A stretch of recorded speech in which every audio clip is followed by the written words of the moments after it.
Hey, welcome to Guitar Knobs, the guitars, gear, noise, and nonsense podcast, hosted today by these knobs. Jared Brandon Mahone Pickups. We got no Tony Baloney tonight. I'm really sad about that. He would have loved this one. That's right. Tony, we wish you were here, buddy.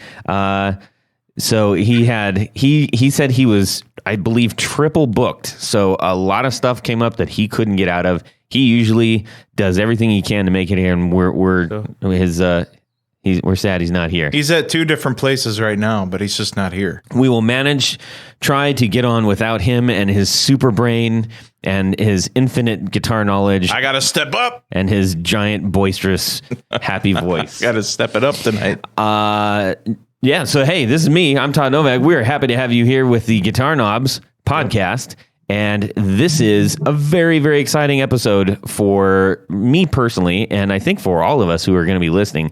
I think we'll be very happy and pleased that we know about somebody that is on the line. Who is this? Hi, this is Stephen Burnett from Honey Tea Guitars. Honey Tea Guitars, Yep. And you're calling from where? From Sydney, Australia. Sydney, Australia. Oh, yeah. Ooh, that's a long ways away. Internet, please hold up for us, buddy. Yep. So, hey, Jared, what do we do on this show? We talk about boutique builders. We talk about guitars, pedals, just anything that makes our stuff go. Amps, Oh, yeah. other ephemera. That's right. Anything that makes our stuff go and makes it sound like we want it to sound. Yeah, and not only do we talk about them, but we want to hear from the story. We want to hear the stories from the people that actually make them. This has been the focus of this podcast for a very long time. I love doing it. I know Jared loves doing it. I love Tony loves doing it. And we're glad that you're with us listening to it.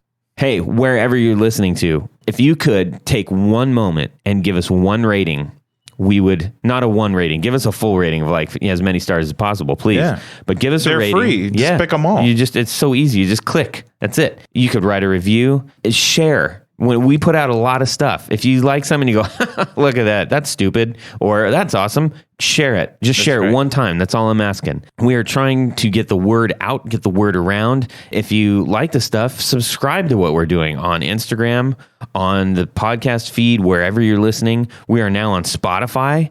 So if you haven't listened to us on Spotify and you listen to Spotify all the time, well, that makes things mighty easy. You dig?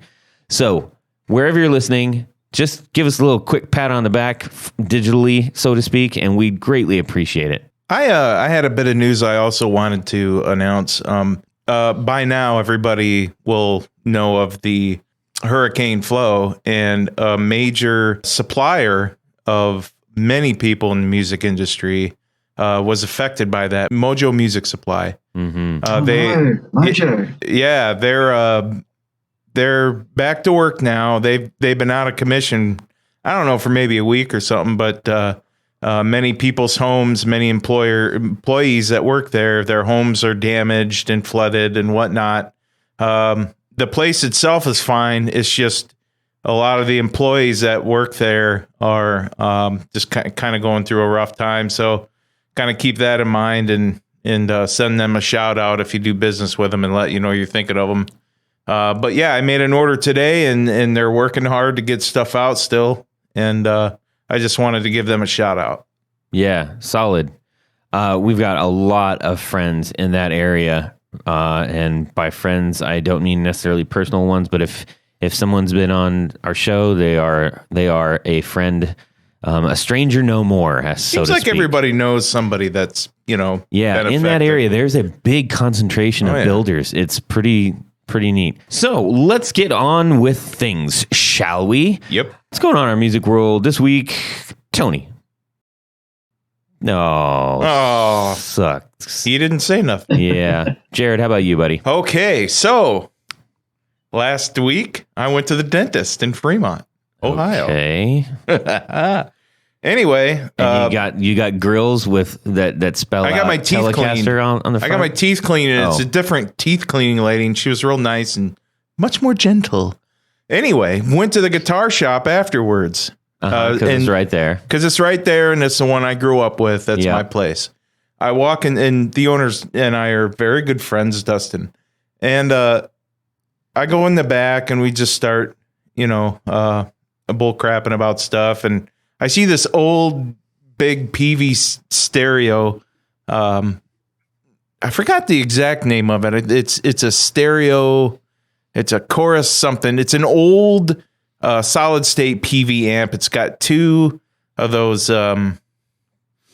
Black Widow speakers in it. Okay, yeah. The 12-inch. Yeah. And it's like when you go to your buddy's house or when you meet that person that has that PV guitar and the solid state amp back in the 80s, and they're just hammering away. That's just kind of the vibe I got when I looked at it. Kind of took me back. I like that old equipment. I think it's cool looking. Yeah, and he goes, freaking indestructible. It is. And Dustin's like, "Hey man, do you want this amp?"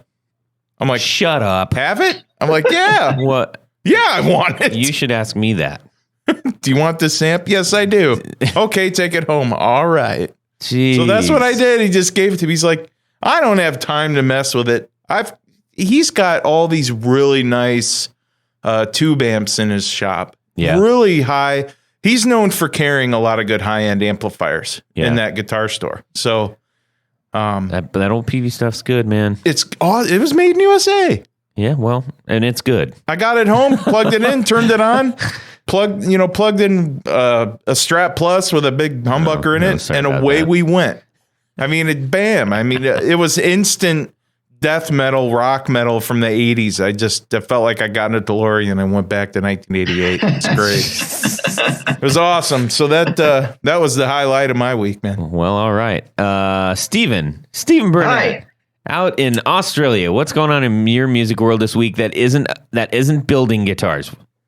At the moment, I'm on a little bit of a hiatus, so I'm getting through all the repair work that has been building up. So that's kind of where my world is at the moment. I have big news and big plans that's sort of coming down the line, which is still very up in the air. Yeah. Which is exciting but frustrating for me. Sure. But at the moment, I've got one guitar that I need to finish off.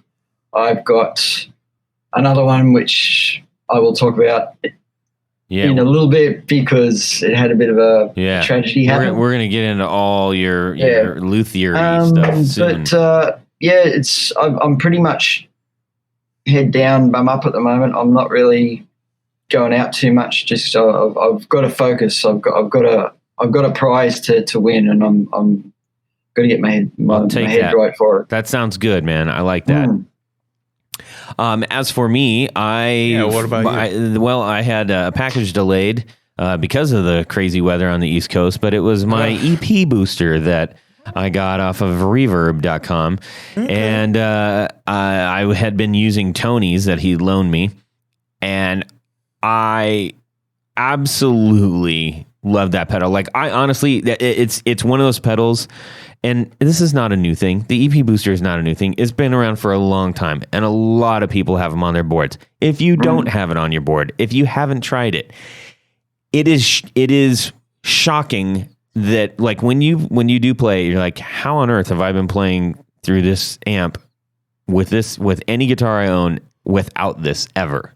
It's that kind of pedal. It's made really well too. Yeah, the exotic EP booster. Pedal. But aside from the little endorsement right there, it has dip switches on the inside. So there's a couple different settings you can do. The way that it came was set to vintage, which was unity gain. It's a little bit warmer, I think. I think that's what the setting is. But anyways, I wanted to get it to the setting that I was using on Tony. So I opened up the back of both of them, and I noticed that the actual foot switch was different. Tony's is a PCB, and mine is the standard post style soldered foot switch. And I thought, I wonder if this is going to sound different. So I set the dip switches exactly the same.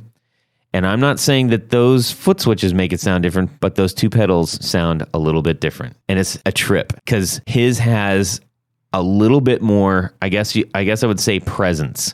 So if you're thinking about a presence knob on your amp, when you turn that knob up, it has like a little bit of brightens and tightens things up a little bit and gives stuff more definition.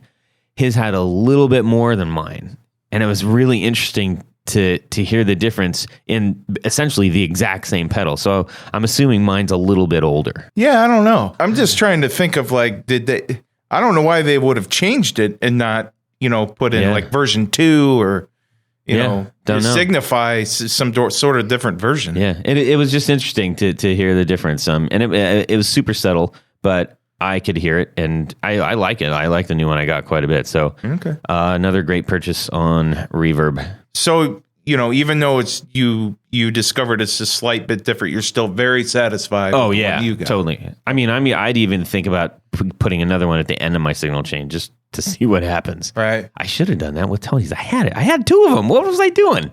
Oh, colossal miss on my part. Get it back from him. He's not using it. Yeah, he's not using it. He's in 2 different places right now. EP booster with their Rickenbacker, whatever. Woo, doggies. Look out! 1, 2, 1, 2, 3. 4 on the floor. Okay, 4 on the floor. Stephen Burnett from Honey Tea Guitars. Yes, sir. Okay, well, I don't have a lot of pedals, not really much of a big pedal guy. Mainly go off the amps that I own. But the pedals that I do have that I really, really love. I'm a big electro harmonics guy. Oh, yeah. I really, really dig. I think they're really well made. They sound great. They've got a lot of variation in what they build. So one of them is the Cockfight. Oh yeah, which is the talking wah and that deal. And with that, I usually run a Dunlop Volume X pedal. But I really dig the fuzz and the gain that you can get out of the Cockfight.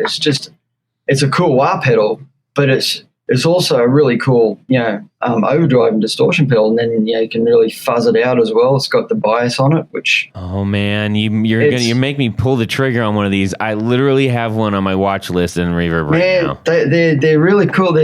I think just the scope of tone and sound you can get out of it. It's also I've never been a really big wah person. I got a few wah pedals over the years, and they never really did it for me. They always sounded thin, which is, the idea. But the cool thing with the Cockfight is it's got a bottom end on it. So it sounds full. It sounds, you can have it just on, and it sounds like a really cool, full bass heavy distortion pedal. Nice. And then it's got the wah to it, so you don't really have to mess around too much. Yeah, you don't get stuck in the whole must rock back and forth on my walk. Yeah, that's what you're supposed to do. That's a trouble that I have with wahs. Although I did just get one. Yeah, and it's got a beautiful clean setting. It's got a beautiful drive setting. It's got a really wide variation in its tonal. All right, I'm sold. Yep. The other one coming in, another electro harmonics, is the Pitchfork. Love the Pitchfork. Aha! One of my favorite pedals. When they first came out with these things, I'd had octave pedals over the years. Again, they always kind of didn't quite cut the mustard, but the Pitchfork just settled everything for me in that. Just the fact that you could set it for different, put it on fifths, put it on eighths, put it on fourths, thirds. It was just, I actually have 2 of them. I for a while there, I was running 2, splitting them out to different amps. Oh yeah, now you're talking my language. So I would have one set on an octave setting going to one amp, and then I'd have one set on the 5th setting going to another amp, and it was just this massive sound. It was really, really cool. That's really cool. Yeah. That's made it to a few times on our show, actually. Yeah. Again, it sounds cool. There's no or very, very little latency.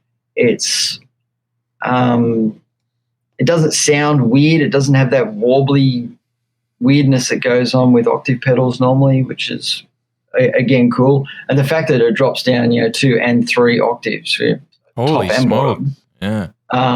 You can get right down to sub bass stuff, which if you've got the drive for it in your amp, then you can pretty much blow out any windows that you've got in the house. Pretty my awesome. next one is a fuzz pedal. It's the JHS Pollinator. Okay. Okay. Yeah. Okay. Yeah, I again had a few fuzz pedals over the years. Had the originals. They were like, yeah, it's cool, whatever. Pollinator just seems to just take it up to 11 and then put some steroids into it and beat you over the head with it. It's really cool. You can tone it down. It's got some really nice sort of subtle things to it when you go to play, if you want to play nice. JHS makes some quality stuff. That's for dang sure. But yeah, if you want to just go for crazy fuzz overdrive that's going to feed back and kill your cat, then that's the pedal for me.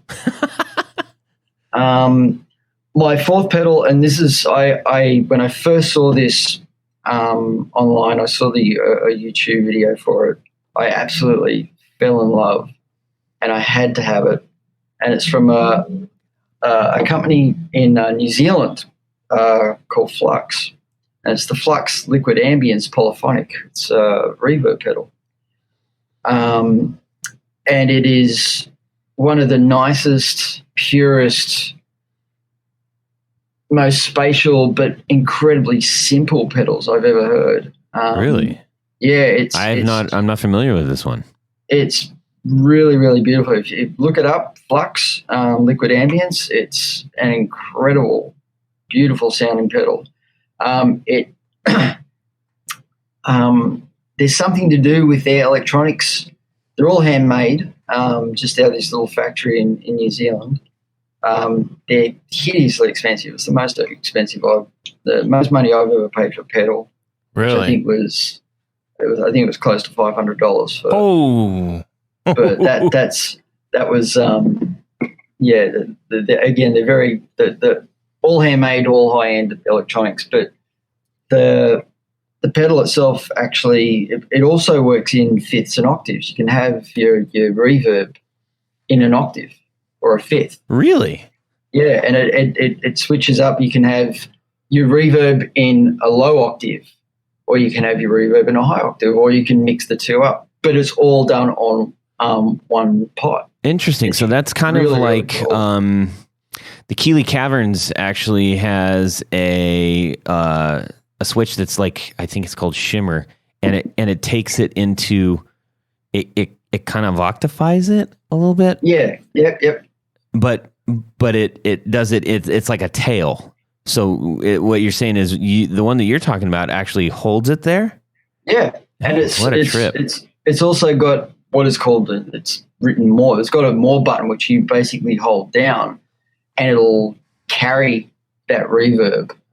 Oh, like it'll sustain that reverb. Yeah, like sustain or loop it. It just builds and builds and builds. And you just get this massive atmosphere behind you. It's pretty cool. Nice. Yeah, I do have one pedal that is it's not part of my 4, but it does deserve a special mention because when it first came out, I had to have it because it was just the dumbest thing I'd ever experienced. and that's the Korg Miku Stomp.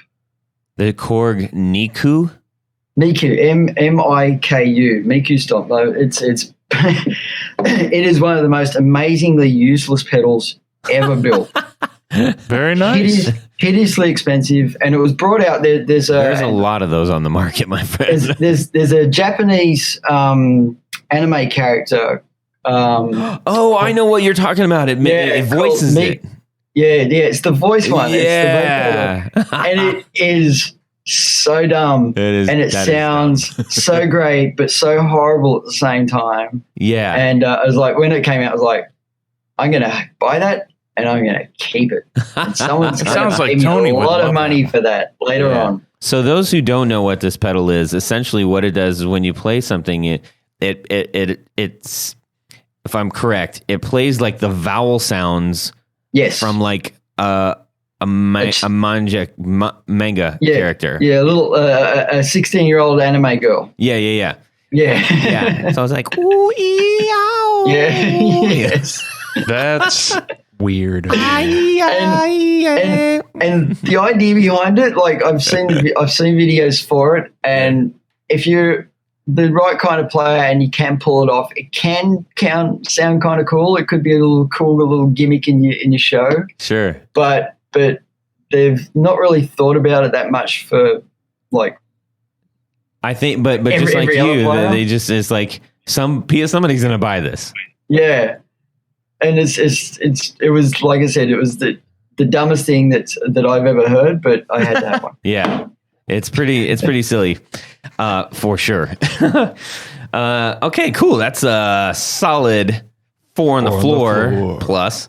Thank you for sharing that. And it's funny because everybody that comes on this says, well, I'm not really a pedal guy. They always have pedals. They always got ones that you can name off. So it's great. Okay, so I'm going to do a little bit of a walk up on your involvement in the show right now. Cool? Sure. All right. Yeah, please.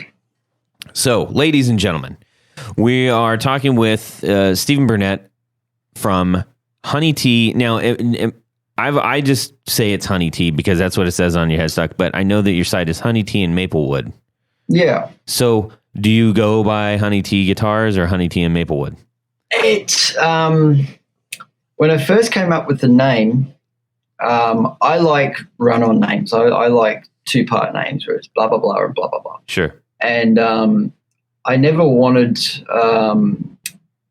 I didn't want it Burnett Guitars. I didn't want a name guitar brand thing. And so when I came up with it, I was like, what's really me? You know, what's going to be really distinctive and me? Uh-huh. And I like honey in my tea. Okay. And that's where Honey Tea came from. And I was like, well, I like honey in my tea. So Honey Tea and I use maple all the time. I was like, Honey Tea and Maplewood, that kind of really interesting. runs. Yeah, it flows off the tongue. So Jared likes run-on names too, although his would be a little bit different. It'd be like spaghetti and meatballs, macaroni and cheese. Yeah. Chicken and waffles. Yeah. Definitely that. Yeah. So that's where that came from. But when I went to go and build my first guitar, I was like, I can't have honey tea and Maplewood inlay, mother of pearl inlay, it's going to be tiny and I'm going to break my fingers trying to do it. So that's where it just sort of became honey tea. Uh-huh. And so either's good. Good. Okay. Well, we'll just for conversation purposes, we're going to go with Honey Tea. How about that? Yeah. Sounds good. Solid. So let me tell you a little bit about why this gentleman is on our show right now. First of all, he's a great builder. I will acknowledge that right now. And I will say not a great builder, legitimately one of the finest builders that I have run across ever, period. Now, I started following you on Instagram. What intrigued me about what you were doing was before I even actually saw a finished guitar, like I was locked in because you have done an excellent job of showing your craft, every little piece and part of the way of the process, which you do completely by hand. Mm-hmm. I don't know that I've seen a power tool. Now, there could be, but I don't know that I've seen any. The way that you have let viewers or users in your process and your craft has been so inclusive. And not a lot of brands pull that off. And you did that so very well. Thank you. So there's one aspect. And then you actually start to uncover holy moly, the level of artistry that you're putting into your guitars, that's in a pretty elite class.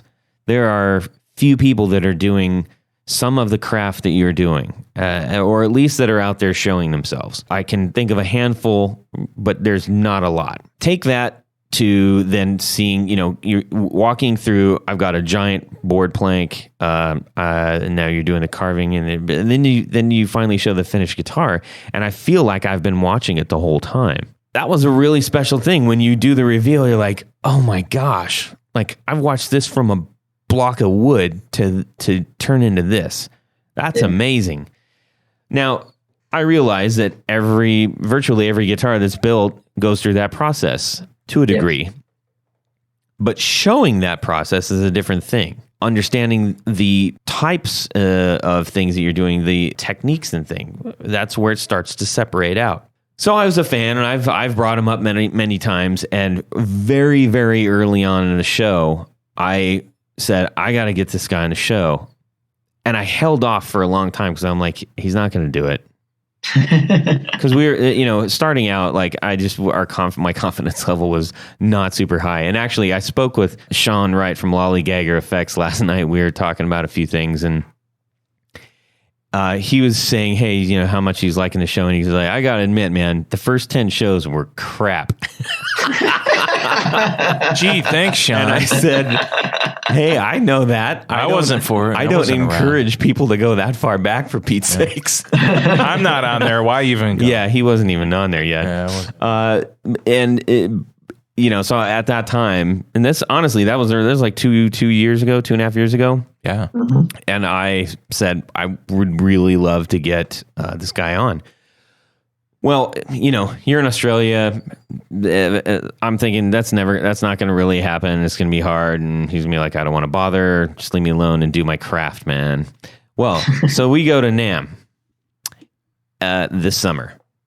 I'm walking down this back row aisle by where all the drums and everything are. I walk by you, and then I wasn't even looking. Something caught my eye, and it was this guitar that I remember my jaw dropping when I saw it on Instagram, and I freaked out on you. Yeah, you did.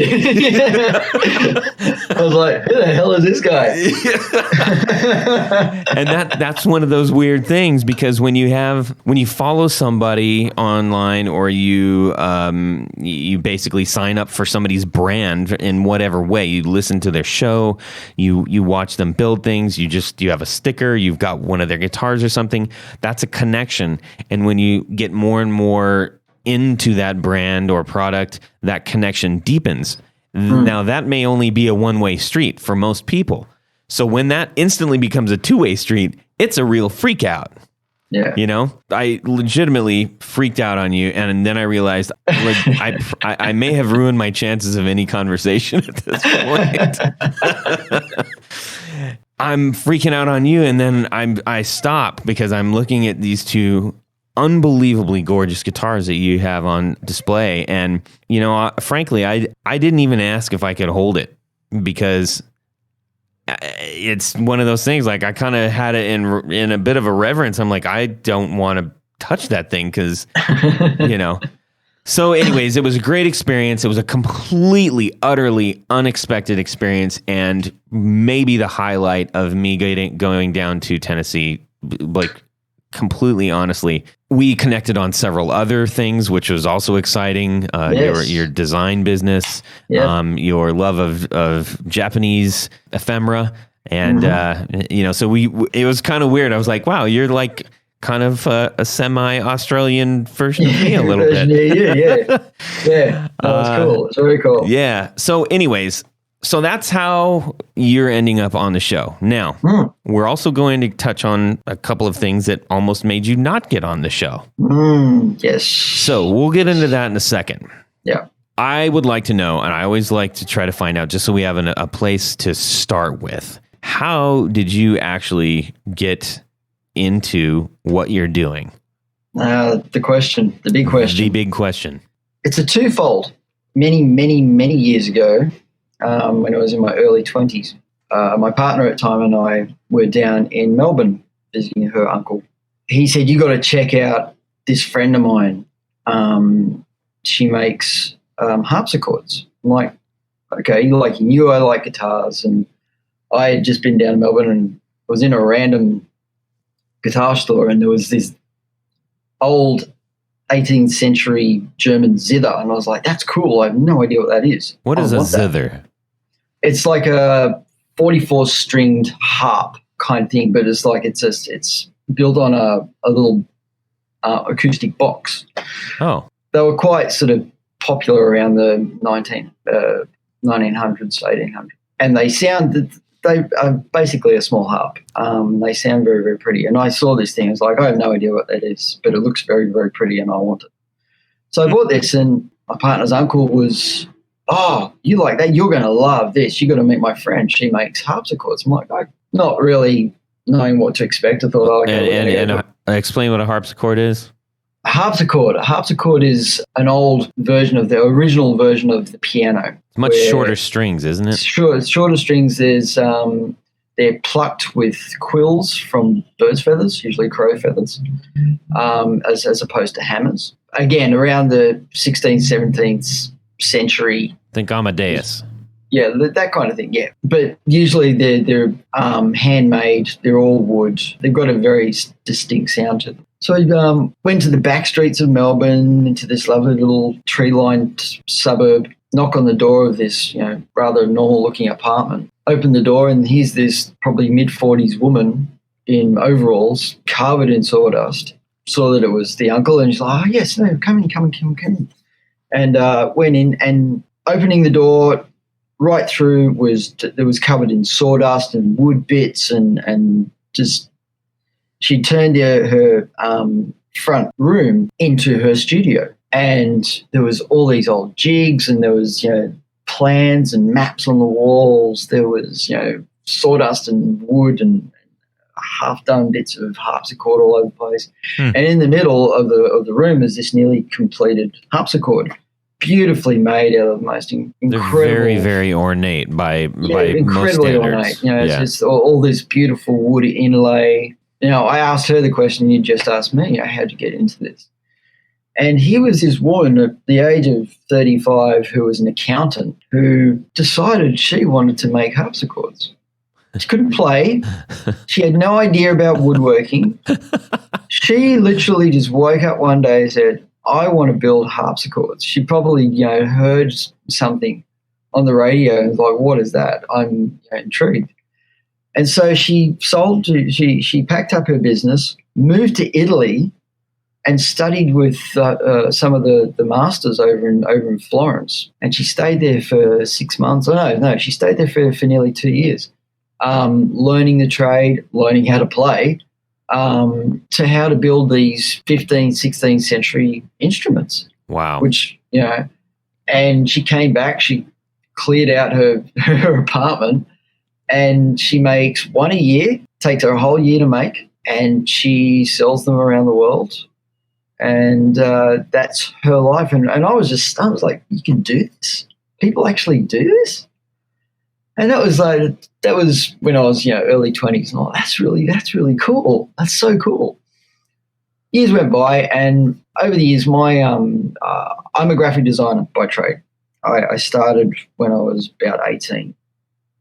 And I actually started as a bicycle courier in an advertising agency. I didn't go to uni. I didn't go to any of that because I was, that wasn't my. And then I started 3 months later in the art department and as a junior, and I just worked my way up and I taught myself. And this is all before computers. This is all like cut and paste with scalpels and all that kind of thing. And computers came in. I just taught myself all the programs that were needed for that. And so I'm very sort of hands-on. I clearly, once I get my head into something, it's like I need to know how this works completely, and I have to be completely knowledgeable all about it. A few years ago, Jack White brought out his movie "You Might Get Loud," and big Jack White fan. Think the guy's amazing. Going through watching the movie, thought this is really cool, and then they cut to Jack White getting his Gretsch back from the luthier that had just done a big alteration job on it. Right. This is when he put the microphone, the microphone in the body. And I was like, okay, who's this nutbag? They cut to Randy Parsons, the genius luthier, who's now located in LA. And they had a little shot of him and a little interview of what he did. And who is this guy? This isn't how you make guitars, or not how I thought you did anyway. And then I looked him up. I went, online, just looking up everything I could possibly find. There's actually not a great deal about him. Like he's a pretty private guy. And then I found a movie that had been made of him called American Luthier. And I contacted the director of the movie because it hadn't been released yet. And I said, when's this been released? You know, I know about it, but I want to watch it. He actually sent me a copy of it ahead of time, which was really cool. And I watched it and I was like, I was just blown away by this guy's ingenuity and his skill. Again, his story was very similar to the woman who made harpsichords. Like, he woke up one day and he was in the shower one day and he was like, I want to build guitars. But looking at the way he built his guitars, so they're very unique. They're made completely different from the way any other builder builds. And I was really taken with that. And again, it was like, you can do this. You can just stop your life and change and go off in another direction. When I hit 40, I was working in a job which I hated. I was working as a designer for a big marketing company and making good money and living the life and all that kind of thing. But I wasn't happy, and I just needed a different direction. And for me, it was that lightning bolt moment of, I want to build guitars. I've never done that before. I have no idea how. I don't know how to start, but that's what I want to do. And so I literally bought some rudimentary tools. I bought some timber and just started. Like, I live in a small apartment in the city. I've got a small wooden bench set up over my kitchen. It's insanely expensive in Sydney to rent anywhere, so I couldn't afford. You don't live on the beach? No, I wish. So I ended up just plonking a bit of wood on my kitchen and just started building, and I loved it. It was just one of those, this is what I'm meant to do moments. And I had watched a few online videos on YouTube of people building guitars, and it didn't really interest me, funnily enough. I wasn't really interested in how other people were making guitars. So I've never been trained properly in doing it. Everything I've done has been self-taught. That's crazy. It's because I didn't want to be influenced by another guitar builder's methods. I wanted to make my own mistakes, which, I've made plenty. But at the same time, I think I've come up with a style that's quite unique to me. So that's where my story started, was I wanted a change in a direction. You hear about these people, they turn 50 and they go off on a tangent in their life, and there's a big crisis, the usual, get divorced and buy a Porsche type thing. This was kind of my midlife crisis, but it was to create. It was to go out and create instruments that were pure to me, that really resonated with me. That really shows. Your work shows it too. It's amazing. Just the logo itself looks like a labor. I mean, it's intricate and it's big. Thank you. Yeah. The oversized logo thing, that was with my first guitar. I built my first guitar was for a very, very good friend of mine called Sam Schumack. He's an amazing guitarist. And this was when I was first getting started. And I said, look, man, I want to build you a guitar. Can we collaborate on something? He's like, yeah, that'd be really cool. I said, look, I've just got some bloodwood in. Big stock of bloodwood. Now, I don't know how many people know about bloodwood. It sounds cool. It looks very, very pretty. It's a dark red wood, but it is a bitch to work with. It is like carving concrete. It is one of the hardest woods, and, dumbass here that just, didn't even realize. It's like, I'm going to get bloodwood because that sounds cool. It was, it was a chore. And he's like, okay, I want a Telecaster with no neck joint. I'm like, okay. So I want a Telecaster that's all one piece. And so, and luckily the piece, the wood that I got was an actual full sized. So I hand carved out of a solid chunk, a solid block, a solid log of bloodwood, a full size Telecaster. So there is no neck joint. It's all one piece. Wow. When it came to the logo, when it came to doing the inlay, it's like, I like ornate guitars. It's like, how the hell am I going to do because I'd never done inlay before. I'd never done any of this. It was my first time doing any of this. And I was like, how the hell am I going to do this honey tea logo, which I designed, being a graphic designer, design your own logo. I designed this really lovely ornate logo. How the hell am I going to do that? My compromise on it was I'm going to have a big logo on the headstock. Screw this little, little tiny logo on the headstock because, it's going to get in the way of everything else. I'm going to put everything full size on the headstock. And that's where it came out. It just worked. It looks really, really cool. It also worked well because I noticed when I did do the logo, and you see people, when I saw people playing my guitars on stage, you can read the logo. You can read it. You can see in photos. That's a good shows point. Right up. So people don't have to go, hey, what are you playing there? You can see it. It just worked out. Design-wise, it worked out well for me. Yeah, it's awesome. So, man, okay, so all of your background is, again, one of those situations. We get this all the time where we have somebody who is making something incredible by, certainly for a consumer standard, but even by a craft standard. We've had pedal builders, we've had guitar builders, we've had amp builders, and they're like, I had no idea what I was doing. I didn't know how to do this.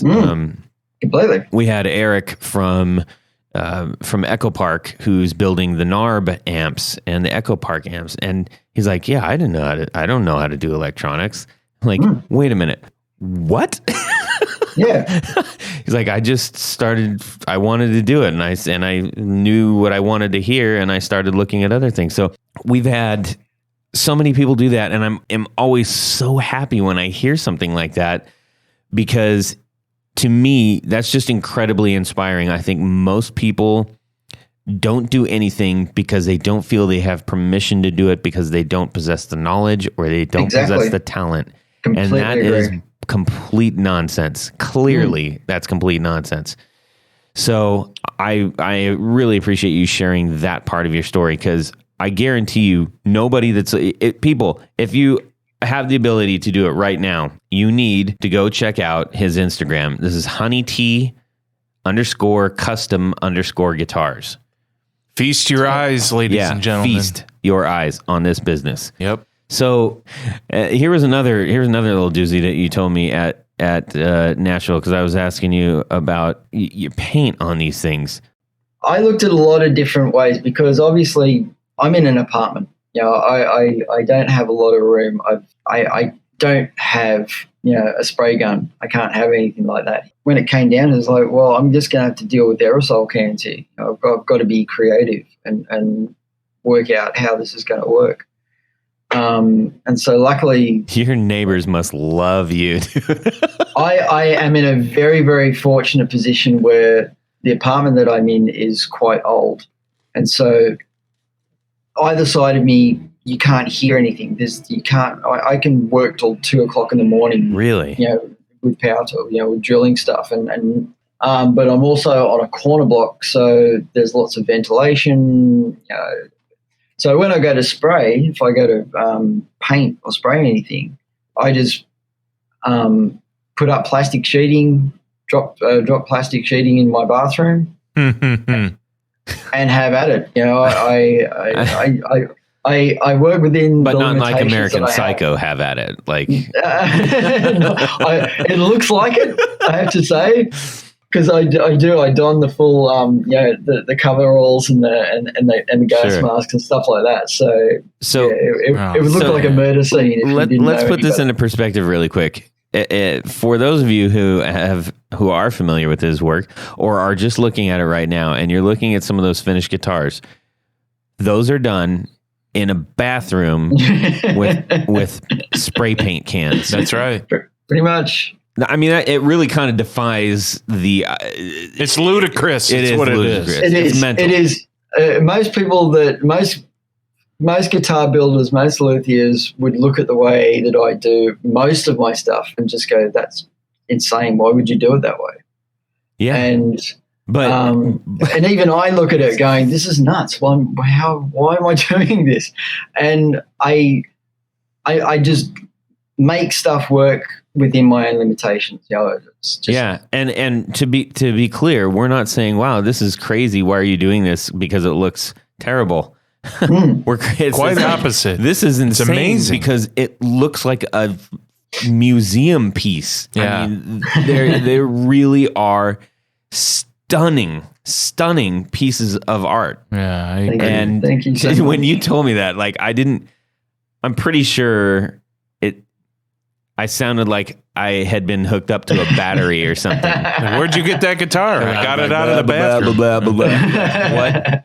The guitar came from the bathroom. That's Yeah, where I got it. that was shocking. Absolutely Amazing. shocking to hear.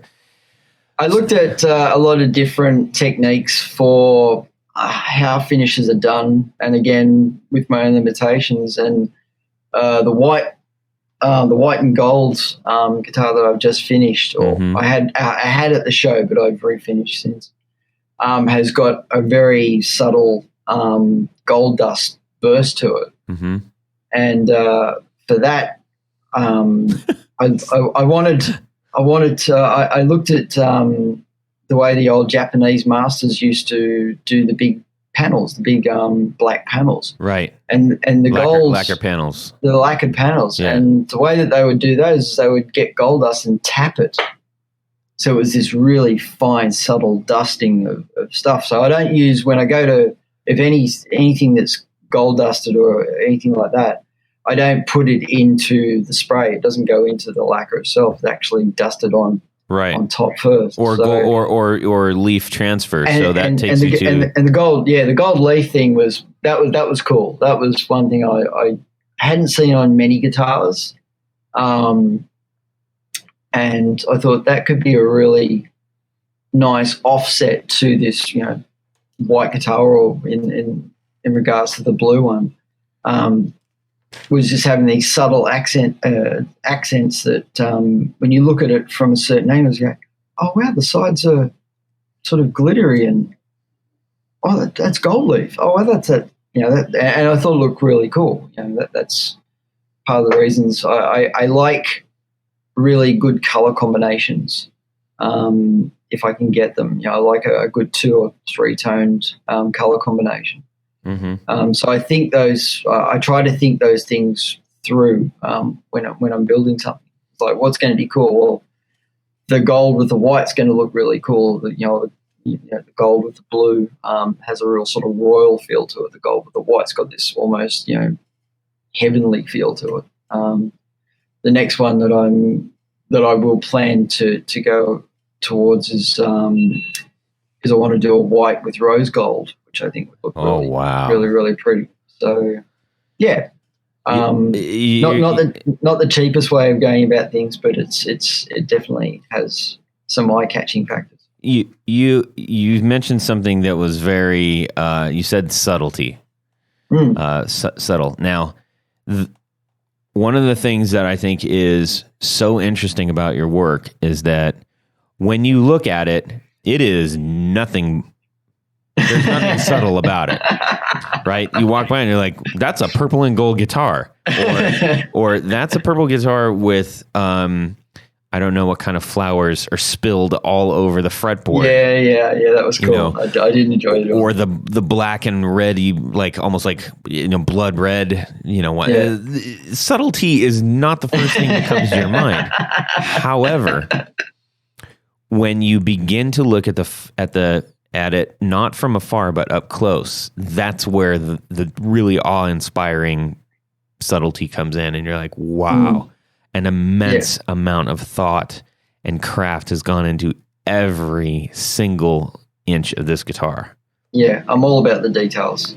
It's the fine details that I think separate a good guitar or a good anything from something that could be great. So I'm very much a detail guy.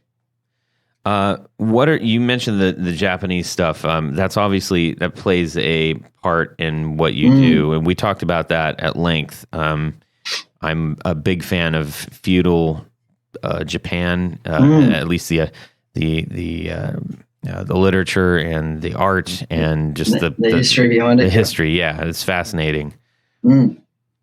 Yeah, I fell in love with Japan many, many years ago. A friend of mine and I decided to go on holidays. Let's go to Japan. And I stepped off at Narita Airport in Tokyo, and I felt home. It's the first time in my life. I've lived in Sydney most of my life, and it's the first time I've actually felt home somewhere. And so 2 weeks in Tokyo, staying in around Shibuya, I was just, my breath was taken away by the people, by their politeness, by their sincerity, by their quietness, by their respect for their own culture. There's very few countries in the world, very few nationalities in the world that have a deep respect for their entire culture. There's always been black spots here and there, or in certain cases, none at all. But the Japanese just, they're very insular. They like, their own things. They like being Japanese. And I was really taken by that, and their artwork and the way that they go about their art is just so meticulous and fine and perfect. Their art is perfect. I came away from that place just awestruck. I would have moved there had I could. I've actually looked into it, and they make it very, very difficult for Westerners to live there. But it's such an awe-inspiring place. And when I started building, I started looking up and following a few Japanese luthiers. And there's one in particular that he's not well known at all. He works very similar to me, works out of a small space. His name's Kazu Subuki. A few years ago, when I first started building, actually my second guitar that I built, I thought, this is a cool idea. Came and bit me on the ass later on, but I thought, this is a cool idea. I'm going to build a guitar for a famous person or a semi-famous person, a guitarist that I respect and think would appreciate something that I would build. I'm going to build in this guitar, and it's going to be a gift to them. And, hopefully it would be kind of cool if they played it and people recognized it. It helped my business. And so I ended up building the black and red jet style guitar, which is also made out of bloodwood. There's a Japanese, an all-girl Japanese band called Scandal. They're quite famous in Japan, but their guitarist is a girl called Mami Sasazaki. And when I first heard the band, it's like, oh, that's cool. There's a female singer and they've got a bunch of musicians behind it to sort of put together thing, which, a lot of Japanese bands are. And then I found out the band was actually these four girls that met together in school, like 16 years old, and was like, let's form a band. And I'm like, that's rare. That's kind of cool. And then there's this girl, Mammy, who's this really, really good guitarist. She can play really, really well. I'm going to make her a guitar. Yeah, that sounds cool. I'm going to make her a guitar. And so I made this jet style, and it turned out lovely. I love it. It's one of my favorites that I've made. Got a flight case made for it. Did a full write-up of why I built it. I actually studied her style, how she played. She plays lots of octaves. There's a certain way that she plays. I'm like, okay, so I'm going to fit. She's a small person. She's a small girl, so I made the neck quite thin and easier to play in that respect. So I really thought about and studied her and thought about how she played and what would be best for her. I'm like, okay, how am I going to get this to her? So I was like really worried about shipping guitars. I'm not a big fan of it. I've heard lots of horror stories of cases being crushed and everything. Screw it. I'm going to go to Japan. I'm just going to jump on a plane with this thing. And so I tried contacting their management. I was like, I'm going to, and I had it in my head. This is going to be a surprise. I'm going to just rock up. And I'm going to turn up at their studio or wherever and give her this guitar, and it's going to be awesome. Everybody's going to be happy. So I hit Tokyo. I'd started learning Japanese a little bit beforehand, so I got my Japanese teacher to translate a letter that I was going to present saying, this is who I am. This is why I built this guitar, and got her to translate this letter. And so I turned up, handed this letter to this girl, and she looked at me. She looked at the guitar case, and she looked at me again, and got out her phone. We did the Google Translate by phone type thing. Oh, wow. Yeah, which works surprisingly well. And she looked at it and she's nodded at me. She's like, I understand. Yeah, I get it. Translated back to her, showed her my phone. I was like, yeah, how can I get in contact with the band? How can I get in contact with someone to get this guitar to Mammy?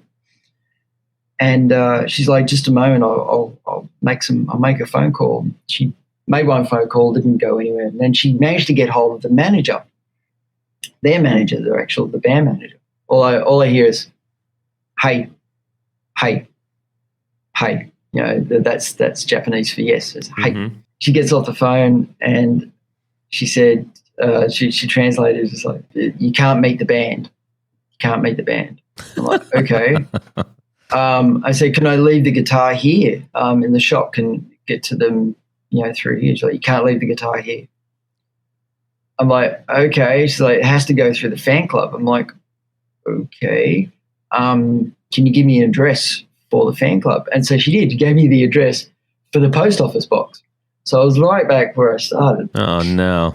I was like, oh, man, this is horrible. And then the weekend was coming. It was like, so I had to hang around there for the weekend till the Monday morning. And the Monday morning is like, okay, I'm going to the fan club now. I'm going to the fan club headquarters. So again, in the back streets of Tokyo, knocked on the door, not expecting anyone to answer. Door opens, and it's the girl from the shop. And I was like, oh, thank God, at least it's one person I don't have to explain this crazy fucking story to all over again. Right. And she just looks at me and her eyes are just bugging out. She's freaking out. She's like, who are you? Where did you come from? How did you know about this place? She runs off, gets her manager, which is actually the 2IC in this, and I hand her the letter and she reads it. I've made this guitar. It's a gift. It's my appreciation of her talents, and I would really like her to have it. And she said, can I see the guitar? And I said, sure. I opened it up and she looks at it and the first thing she says or translates to me is like, it's too much. We can't take it. It's too much. Mm-hmm. And I'm like, what do you mean? She's like, it's too expensive. We can't take it. And I'm like, no. I come all this way. It's a gift. I don't expect anything from it.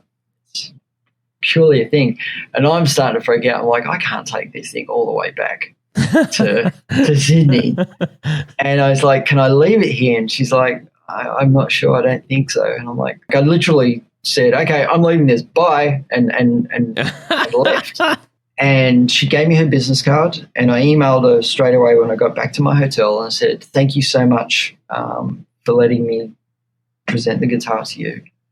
I hope Mammy can see it soon. And the only thing she replied with was, it has been received. That's the only thing you ever heard? That's the only thing I heard. And it's the only thing I've heard since. You're kidding me. And this was 2016. Yeah, I was over there 2016. And as far as I was aware, and it probably still is, sitting in a back room, never been seen. You gotta be kidding me. So I had this amazing sort of adventure that went nowhere. Oh, it was incredible. It's an incredible guitar. Somebody out there, I know we have fans in Japan. I know that for a fact. So fans in Japan, get to the bottom of this for help our buddy out here. This is insane. Stephen, you have had a few other strange setbacks.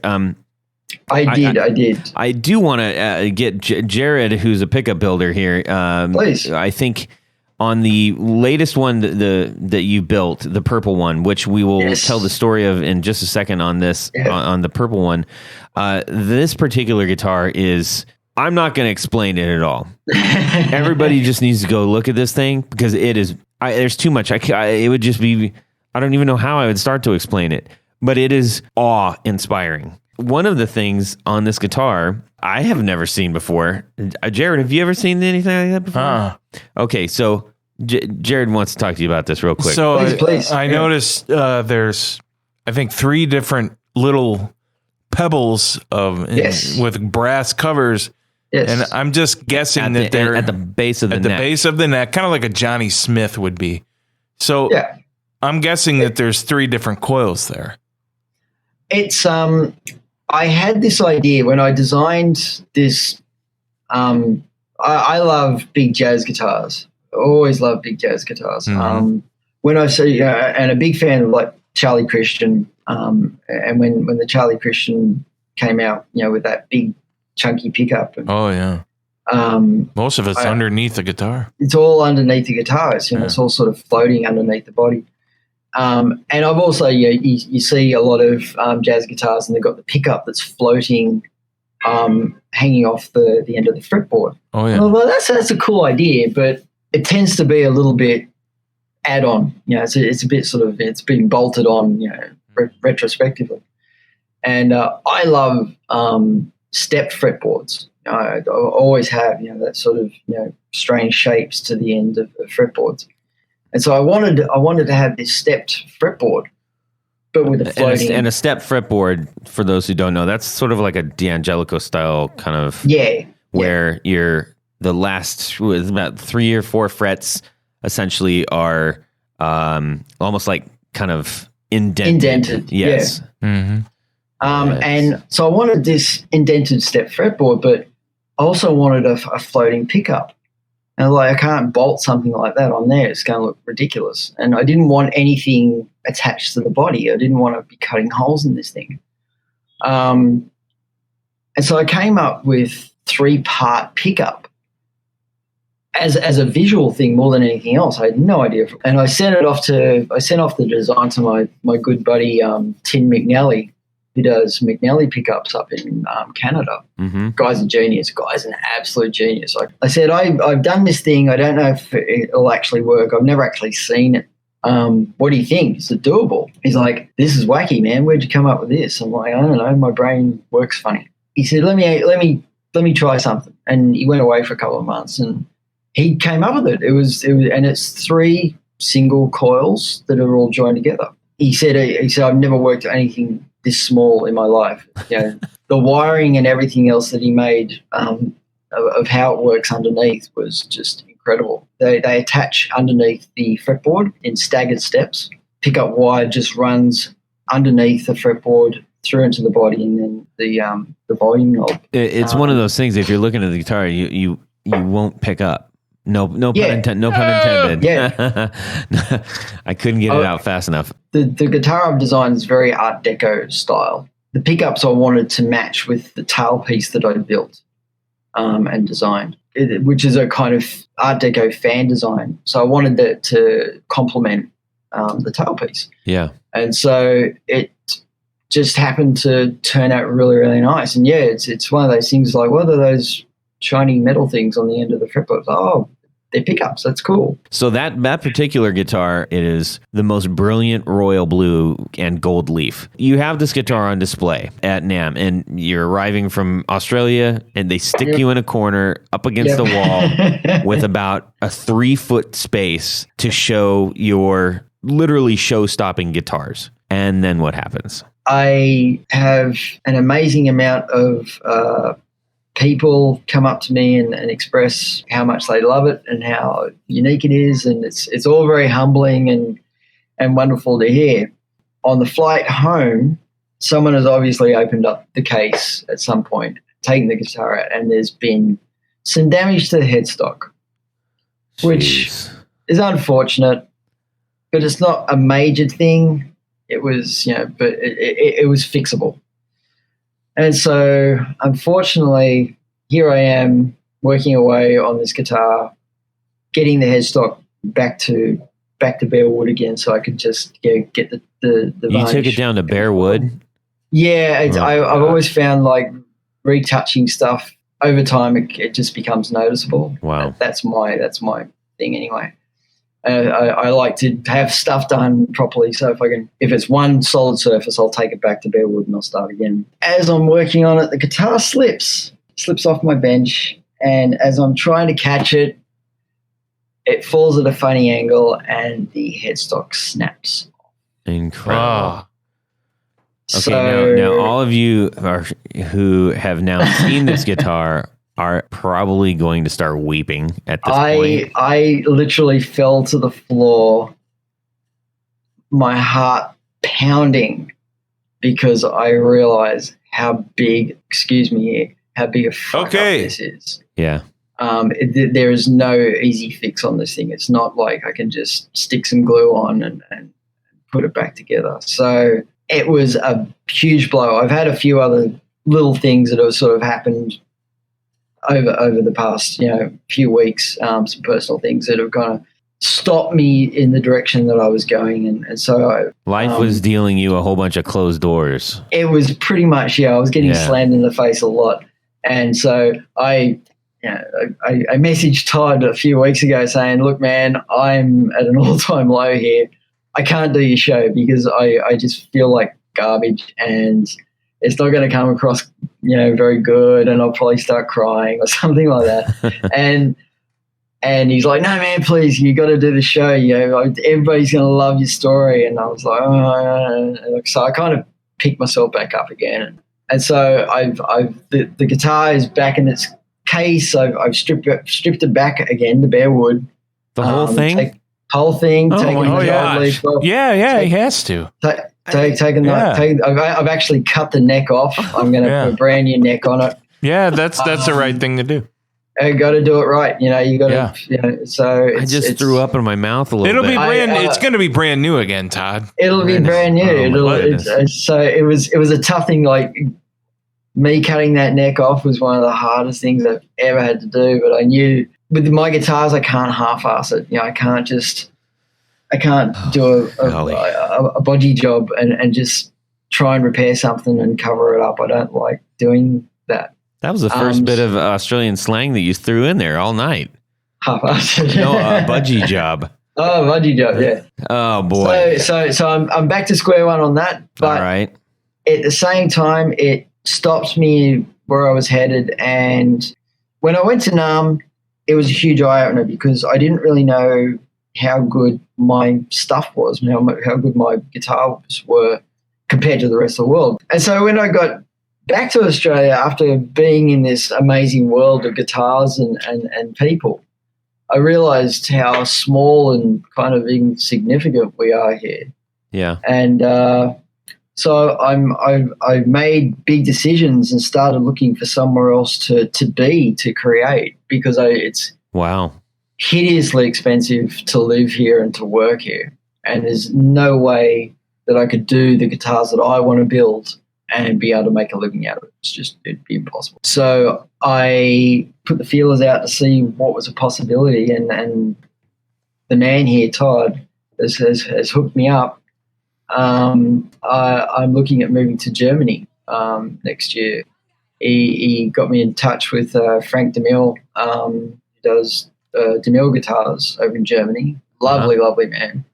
I've been contacted by the people at the European Guitar Builders Association. They're in full swing. They're ready to support, which was amazing to hear. Oh, it's so great. Tanya Spalt. Yeah, Tanya. She's incredible. So thank you, Mr. Novak. You've opened doors for me, which is awesome. Oh, that's fantastic to hear, man. I think someone of your caliber and your talent, I think you deserve a nice actual shop and a finished booth to work in. With your Japanese tools and stuff. Yeah. So that's the plan. It's all very much up in the air. But that's so exciting. That's so exciting. Those are good people over there, man. Frank Dimel and Tanya Spalt. Thank you guys so much for reaching out. Good people. Frank's the man. I'm going to be talking to him over Skype next week. That's fantastic. See what we can do. Again, thank you. guitar knobs for helping a brother out here. Oh, you bet, man. You bet. I'm very happy to hear that because I didn't know where that went. So that makes me really, really happy. All right. Well, whoo, doggies. We are learning an awful lot about Stephen and Honey Tea. And for those, again, who have not gone there yet, do so as soon as possible. Eye candy. Yes, big time. And we'll keep tabs on him. Right now, we're going to do our wrap-up segment with... Would you rather? Okay. Very nice. This week's Would You Rather. Rick at Pure Salem Guitars just released 2 really awesome guitars. And one is that he just released is called the Cherry Bomb, and that's an Explorer style guitar. Oh, but it's so much more. Oh, yes. And he also put out a brand new model that is a V style guitar. That's the Bruiser. So you have the choice in between those 2 guitars. Yes. Those are the only. Or a V. Yeah. Yeah. Well, and the Explorer's got like a tiger style tortoise pick guard. Yeah. Yeah. Which looks wicked, and it's kind of like a deep cherry with a subtle burst that it looks like. And in your mind, you have to see it. If you go on Instagram, look this up because I believe that's where he dropped them. Yeah, I don't think it's on the site yet. You have to look. I mean, it's hard to explain it, over audio. You have to actually look at it with your eyes to picture the color of the guitar that we're describing it's and that pretty big gorgeous. card. Yeah, it's unbelievable. And then the Bruiser, which the first run I believe was in black with gold pickguard, which I love. Oh yeah. And that's a wicked looking guitar. So we've got the choice of 2 of those guitars. Stephen, what are you doing? I would go the V. I'm a big V fan. I do. I love Vs. I think they're just one of the coolest things to play. They just feel funny and weird, but they look so cool. I would go the V. Okay. Jared? I had an Explorer and I recently sold it. So I'm probably going to go with the Explorer again because I really like the way it balanced. And I imagine, Pure Salem's has a really good balance as well. And I want that pickguard with that color scheme he's got going on. That's pretty awesome. So it's I don't know, I guess I'm 50-50 on the visual and the feel. So yeah, I'll go Explorer. All right. We love the Explorers. I know. And I love Tiger Stripe Tortoise. But man, that V has got my name all over it. That is wicked cool. It is so cool looking. I like that. I'm going to go with the Bruiser. So go check those out at Pure Salem while they last. That's the big thing. While they last. Yep. So Rick, nice job over there at Pure Salem. All right. We are going to do a quick thank you to some folks, and then we're going to give you some information. So we want to give a humongous thank you to our executive producers for the support of the podcast. And this is the short way to do it. Tony, who's not here, we're going to call him out by name. Yes. Do it really long. I do. That would really make them happy. What happens if you sign up for the executive level there, Jared? You get to have your name right on the thing. That's right. And if you don't know what you get else in a package, if you go to our Instagram, we just had one of our top tier patrons post what they got in the mail, and it's pretty cool. I'm just going to say that. So we want to thank a few people real quick. Tom Barazin, Martin Cliff, David Wolfson, Matt Brammer, Carlos Mancha, Pete Marshall, Robin Smith, John Daly, Oliver Gonzalez, Sean, Chris Kearney, John Angland, Robert Marfleet, Darren Gregory, Gary Woodman, and Beckett. Hey, Beckett. Zach J. Wright, Doug Christ, Michael Van Zant, Brad Partridge, Doug Gann, Ken Sayers, and brand new Corey Nigro. Thank you so much for your help in our show. I can't tell you how good it makes us feel and how much it helps our show. Thank you. Yes, sir. Stephen. Yes. Where can people find you on the internets?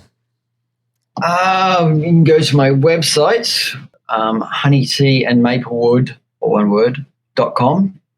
And that will send you to my Instagram and Facebook links. Excellent. And Jared? Well, if you need some new pickups or even some old looking pickups, I can do what you need there. BrandonWildPickups.com. And we also do rewinds at a very fair and price. And we try to get those out as quickly as possible as well. Yeah, good stuff. Yep. They're in my guitars, so there. Yep. And Pick Guardian, who's not here, but he makes wicked cool pick guards. He's the man. So check out Pick Guardian 1 on Instagram. You can send me a line to Todd at theguitarknobs.com. That's right. And connect with us on social and all those great things. Stephen, thank you so much for joining us on the show. We wish you continued luck and prosper greatly with your guitar work. You deserve it. Man, thank you guys so much. It's been an absolute pleasure being on your show. Excellent. And keep us informed on our Facebook group of how things are going and if you're moving and all that stuff, okay? Yep. And say hi to Frank for us. Will do. Everybody have an awesome guitar week. We'll see you next time. Subscribe! Yeah. Well, that's it for these knobs. Please visit our Patreon page at patreon.com/theguitarknobs. Visit our website at theguitarknobs.com for all of our past episodes, 4 on the Floor blog, and other good stuff. You can connect with us on social too at our Facebook page and share your gear and stories on our Facebook group. Also, be sure to check out our Instagram at Guitar Knobs. Catch you next time.